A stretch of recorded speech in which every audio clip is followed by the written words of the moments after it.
Chapter 2 is on atoms.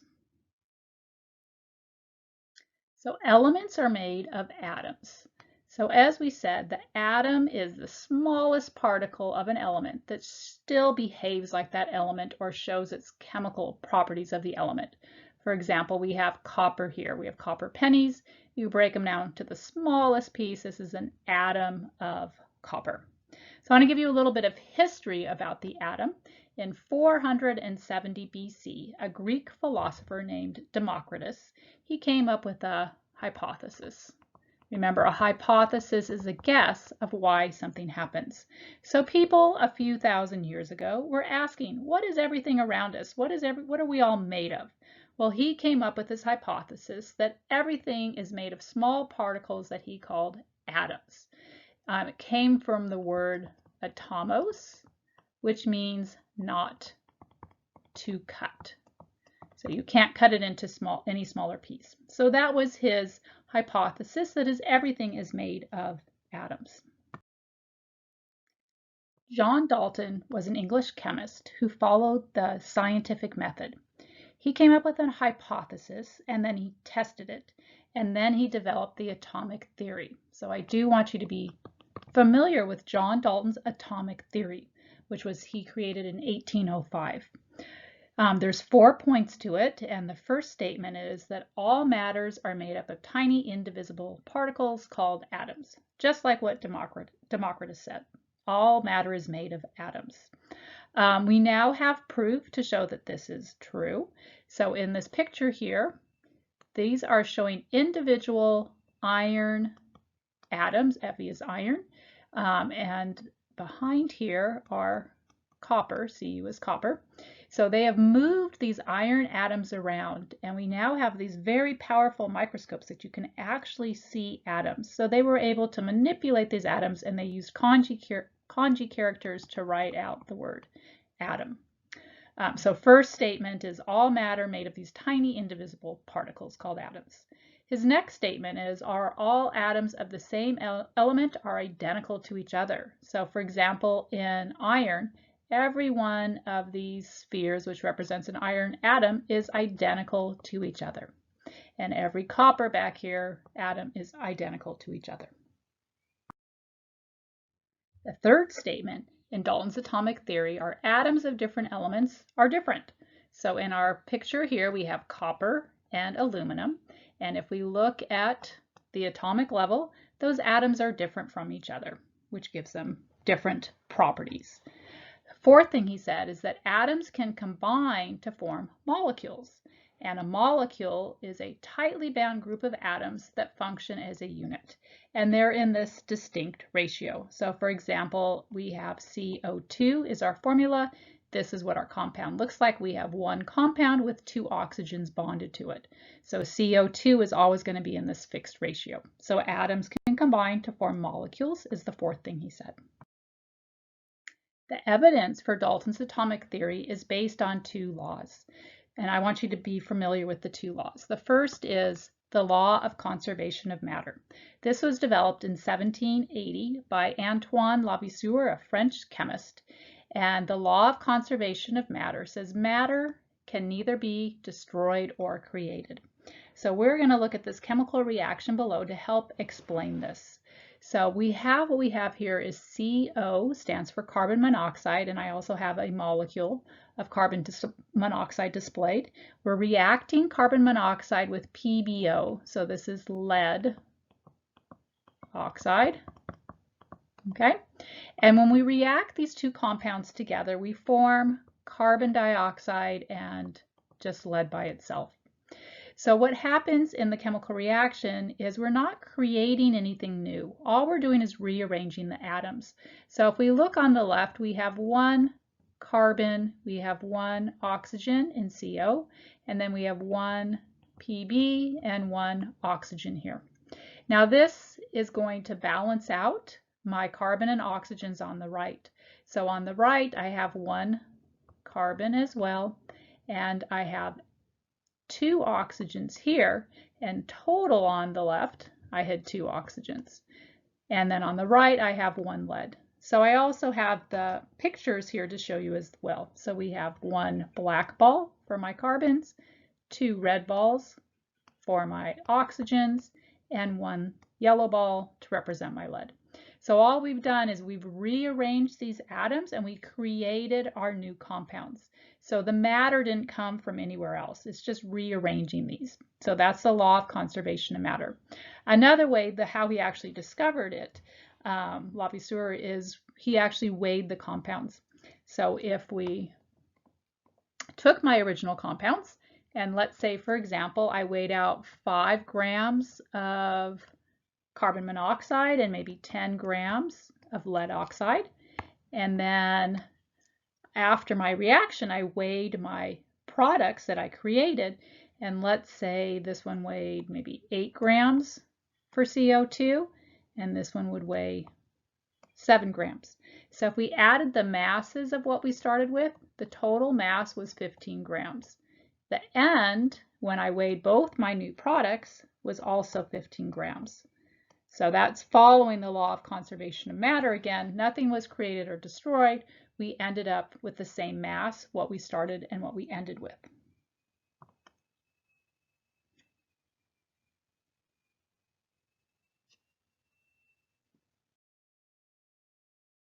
The second law that Dalton used to develop his atomic theory is called the law of constant composition. This was developed in 1780 by Joseph Proust, who was a French chemist. And what Joseph Proust did is he tested water samples. He tested water from rain, he tested water from the ocean, he tested water by extracting it from watermelon. He even went so far as to test water from urine. So he took water from all these different sources and he tested it and determined that water is water wherever you go, meaning that the concentration he came up with was 89% oxygen and 11% hydrogen for water. And if this is based on weight, and if we were to look at the molecular level, that would also determine water to be H2O. If we were to measure the mass of the 2 hydrogens to 1 oxygen, we would find that it's 89% oxygen and 11% hydrogen. So based on that, he came up with the law of constant composition that says any compound is always made up of elements in the same proportion by weight. And we can also look at it as in our compounds that our ratio of atoms within those molecules are always going to be equal. John Dalton and Democritus both said that atom was the smallest particle of matter. So an atom is the smallest particle of an element because it's the smallest particle that still behaves like that element. But an atom, we now know, you can break down even farther. So an atom can be broken down into 3 basic particles called protons, electrons, and neutrons. Sometimes I like to remember this by writing out the word pen, which stands for our protons, electrons, and neutrons. Your protons are abbreviated with a P, are located in the nucleus of your atom. So the nucleus is the center of the atom, and here's where you're going to find in blue, the blue spheres represent our protons. The neutrons, abbreviated with an N, are located in the nucleus as well. So here are our neutrons, they are represented by the red spheres. Now the mass of a proton and a neutron are about the same. They're about what we call 1 AMU. An AMU stands for an atomic mass unit. Okay, and that's equivalent to a very, very small number in grams for this mass. So like 0.00000, etc., going on until you get to grams. So it's just easier because, again, our atoms are so tiny. We say the mass of a proton and a neutron is 1 atomic mass unit. Electrons are abbreviated with E superscript -1, and they are located outside of the nucleus. In this cloud, we have these electrons that are constantly moving around the center of our nucleus. The mass of the electron is 1,835th AMUs, so about 1/2000th approximately. So they're a lot smaller than the protons and neutrons. If we wanted to compare maybe an analogy, you can think of this little piece of rice, is the size of our electron, and then a proton or a neutron would be about the size of a baseball.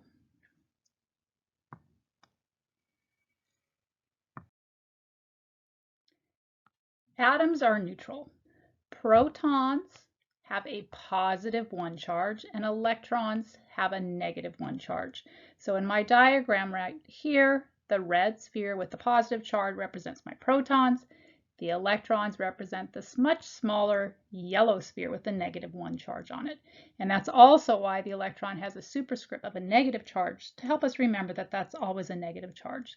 Neutrons are neutral, so that's kind of easy to remember. By the beginning of the names, both are neutron and neutral.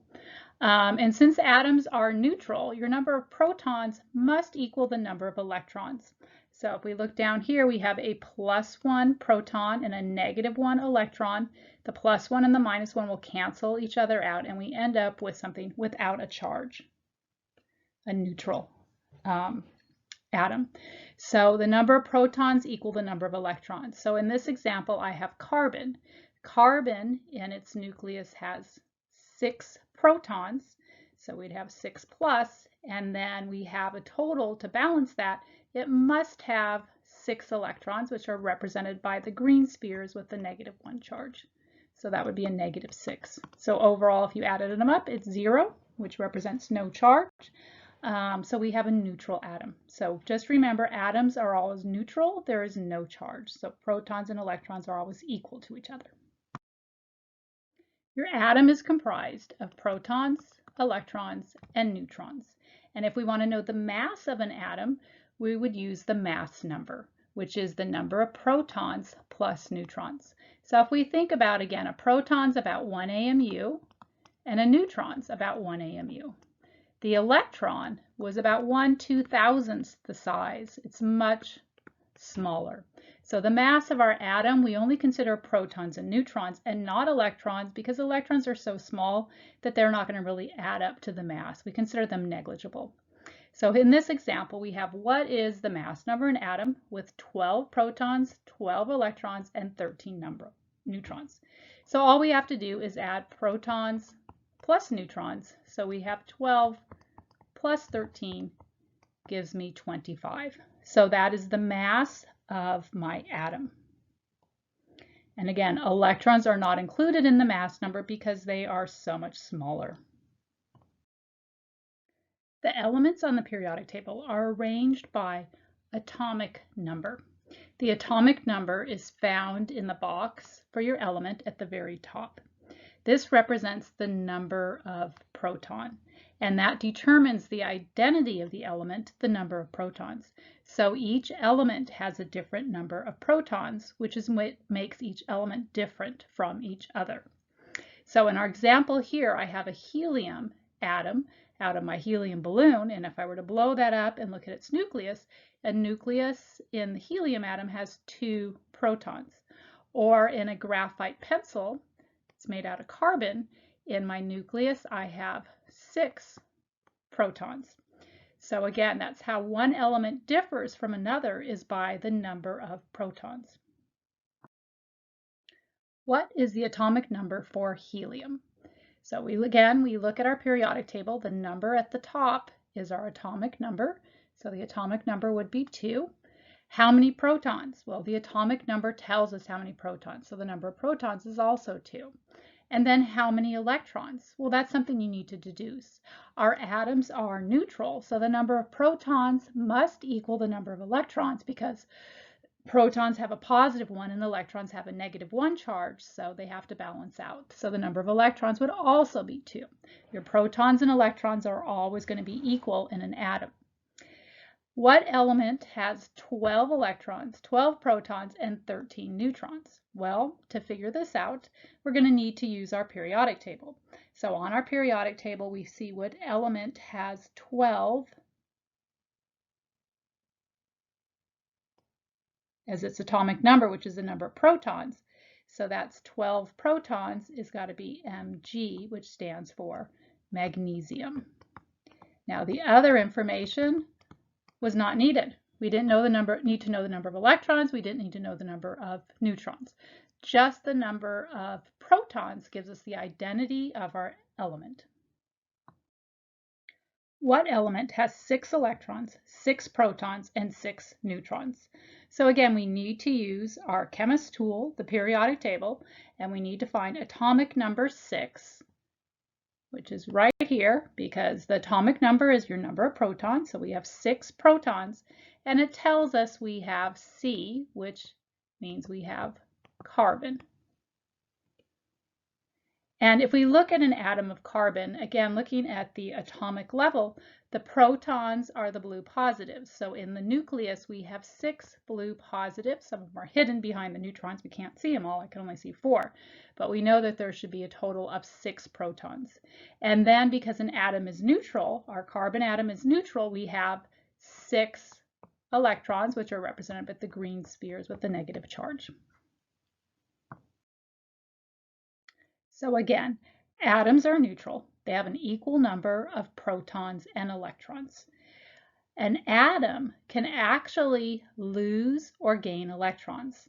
The number of protons will never change because that gives you the element identity. But an element can either gain or lose electrons, forming what we call ions. So that's when we have lost or gained electrons. So that's a new term to remember, is an ion. And since we have a different number of protons from electrons, we have an unequal number, we're going to end up having a charge of either a positive or a negative. So an ion can be a positive charge or a negative. So if we look at this example here, I have a sodium atom. In my sodium atom, the protons are in the red nucleus in the center. Sodium has 11 protons. So if I was to count all the electrons outside of the nucleus, I'd end up with 11 electrons.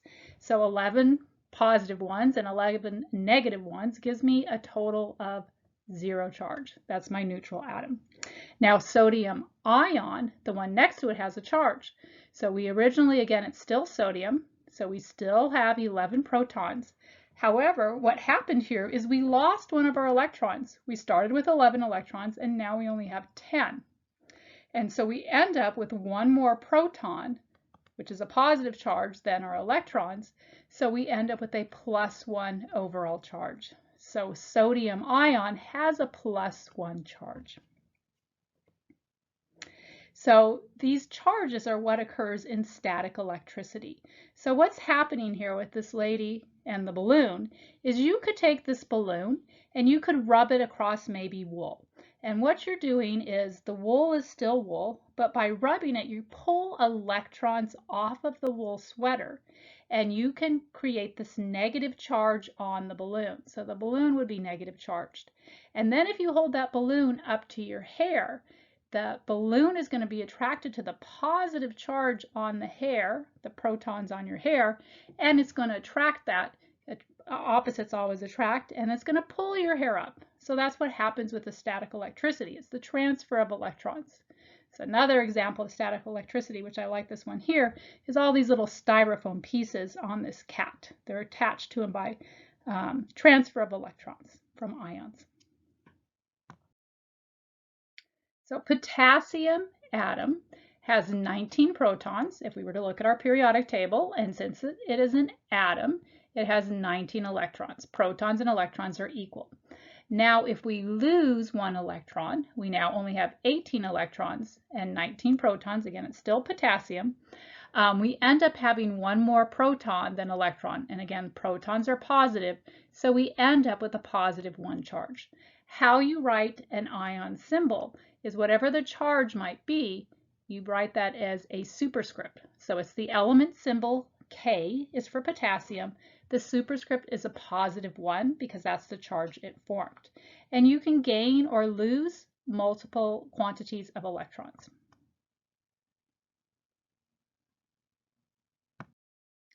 What is the symbol for an ion with 10 electrons and 12 protons? So the first thing is we need to find our element symbol. So what has 12 protons is right here, Mg. So we write the element symbol. And then we want to figure out, ion always tells us we are going to have something with either a positive or a negative charge. we need to figure out if it's positive or negative. So in this case, we have more protons than electrons. Okay, so it's going to have a positive charge. And then we want to see how many more protons we have than electrons. So we have 12 protons minus 10 electrons is going to give me 2. So this is going to be a charge with a 2 plus. And when you write ion symbols, you always put the number first and then the charge. If I was only going to have 1 as my charge, you don't have to write the number 1. So my ion symbol is Mg2+. What is the symbol for an ion with 9 protons and 10 electrons? Okay, so again, we use our periodic table. We have 9 protons in F. Okay, so we write the element symbol F. And in this case, we have more electrons than we do protons. So we're going to have a negative charge. And in this case, we have 1 more electron than proton, so we only have a negative 1 charge. So it's F minus, which is fluoride ion. John Dalton said all atoms of the same element are identical to each other. We now know that this is not true because we have what we call isotopes. An isotope is when we have atoms of the same element with the same number of protons, that's what makes them the same element, but they can have a different number of neutrons. So they're going to have slightly different mass numbers from each other. So they're not all completely the same. Some of them may be the same, but there may be a few that are different. So let's look at some different examples we have here. We have carbon 12, carbon 13, and carbon 14. The number here represents the mass number. And again, mass number, remember, is equal to protons plus neutrons. Another way you can show the mass number is sometimes it's written with the element symbol, and then you put a superscript in front of the element symbol. That also represents the mass number. So there's 2 ways to show mass number. And sometimes when you have the mass number there at the top, you might have the atomic number at the bottom. So for carbon, its atomic number is 6. So let's look at these 3 different isotopes of carbon. So you can imagine I take maybe a piece of carbon, a charcoal briquette, and I'm microscopically looking at the atoms within carbon. So we have different mass numbers among the atoms of carbon. So all of the carbons have the same number of protons, which is 6. So every one of the atoms has 6 protons because, again, the protons give it the identity carbon, so it has to be 6. Now, the mass number tells us our protons plus neutrons. So for carbon 12, we would have 12 for our mass number is equal to 6 for our number of protons plus n. So to solve for n, I just have 12 minus 6 gives me my neutrons, which is 6. So carbon 12 has 6 protons and 6 neutrons. And carbon 13 would be basically 13 minus 6 would give me neutrons 7. Carbon 14 would be 14 minus 6 to determine my neutrons is going to equal 8. So you can see with these 3 different atoms of carbon, they all have the same number of protons, but they vary in the number of neutrons. So looking here at the atomic level, what it looks like, here's my carbon 12. I've got 6 protons in the nucleus, and I have 6 neutrons. In carbon 13, same thing, 6 protons, but here I have 7 neutrons represented in my nucleus. In carbon 14, 6 protons, but in this case I have 8 neutrons in the nucleus as well. So they're slightly different in their mass numbers for isotopes. Almost all your elements on the periodic table have isotopes. There are a few elements that do not have isotopes, meaning that all their atoms in that element are identical. They all have the same mass number, but almost all of them have isotopes. Let's look at this example here. We have cobalt-60, which is used for treating cancer for radiation treatment, which we'll be learning about in one of our chapters on nuclear chemistry. If I have cobalt-60, I want to know how many neutrons does cobalt-60 have. So I'm going to need to go to my periodic table and look for cobalt-60. Actually, just look for cobalt right here. And the atomic number for cobalt is 27. So my protons are equal to 27. Now I can use my mass number. Again, my mass number is given here. So my mass number is equal to 60. So again, mass number is equal to protons plus neutrons. So we can just plug in 27 for our protons and solve for neutrons. So 60 minus 27 is neutrons. The number of neutrons for cobalt-60 is 33. Strontium-90 is a radioactive isotope of strontium. How many neutrons does strontium-90 have?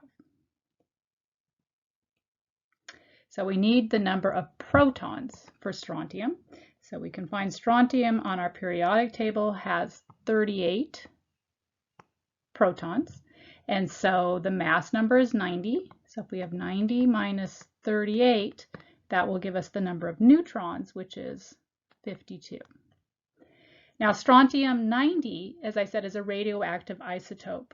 And in the 1950s, they used to test the atomic bomb and do these nuclear testings and release radioactive isotopes into the atmosphere. And then it fell into the grass, and the cows were eating the grass and ingesting this radioactive isotope. And we milk cows so that we can drink milk. And what they found is the strontium levels were in people's bones and in their teeth. So they actually did this study with children where they took a lot of their teeth after they fell out and analyzed them and found these high strontium levels, this radioactive isotope. So on our periodic table, what we drink milk for is primarily calcium. We need that for bone development. And strontium, because it's in the same family, has very similar properties. So if it wasn't so similar to calcium, I think our exposure to strontium is we would be able to, eliminate it from our bodies in a couple days. Because the properties were similar, it was brought up into our bones and ended up causing cancer in a number of children and people throughout the world. So it has since been banned to do above ground nuclear testing, so in order to prevent these problems. On our periodic table, the number at the top of the box for an element is called the atomic number. The number at the bottom of the box is called atomic weight, or sometimes it's called atomic mass. And what that is, it's the weighted average of the masses of the naturally occurring isotopes. So let's look at an example of neon to help us understand this. So for neon, all neon atoms have 10 protons, but here we have 3 different isotopes, meaning they have different mass numbers. So if we have neon 20, the number of neutrons is going to be 20 minus 10 gives me 10 neutrons. If I have a mass number of 21, I end up with 21 minus 10 gives me 11 neutrons, or 22 as a mass number minus 10 protons gives me 12 neutrons. Okay, so these are isotopes because they vary in the number of neutrons, which gives them slightly different mass numbers. Now, if I was to take a sample of pure neon that I'd find out in nature, or maybe in this neon light here, the neon 20 isotope is 90.48% natural abundance. That's how much it's going to be, is the primarily neon 20. Versus neon 21 in nature only exists as 0.27% of the atoms, and neon 22 makes up about 9.25% of that sample. So neon 20 is what is primarily. Now the atomic weight is accounting for taking the weighted average of these different percentages to figure out what the overall mass is. So again, for neon 20, its mass is 20, and then 21 and 22, it's slightly higher. So if we look at the atomic weight on our periodic table, its mass is 20.18. So that means most of my atoms weigh 20. There's some, a very small percent, that are a little bit higher. That's why we have this 20.18. So that's the average weight of all the different isotopes that occur naturally for that element. So you need to know where to find atomic weight on the periodic table and also how to calculate atomic weight. What is the atomic weight for carbon? So this information would all be given to you in this table here. So we are given 2 isotopes of carbon. We're getting the percent that occurs naturally in nature. So most of the carbon atoms are carbon-12, 98.89%, only 1.11% is carbon-13. And then we have the masses of those 2 different carbon atoms. Now, in order to calculate the atomic weight, we're going to take the percent abundance, okay? And percent means that number divided by 100. So it's 98.89 divided by 100, which puts it into a fraction format where we could say it's 0.9889. That means the same as this. And then you're going to multiply it by the mass. So when we get that, we come up with 11.867 AMUs. So that's the mass of the atoms of carbon-12. And then for carbon-13, again, we're taking the percent, 1.11, dividing it by 100 would give us 0.0111, and multiply that by 13, and we get a number of 0.144 AMUs. Now, to calculate the atomic weight, we're just going to add those 2 numbers together. And when we add those 2 numbers together, we come up with 12.011 AMU. Okay, so that would be the atomic weight for carbon. Again, it's the weighted average of the percent naturally occurring isotopes for that specific element.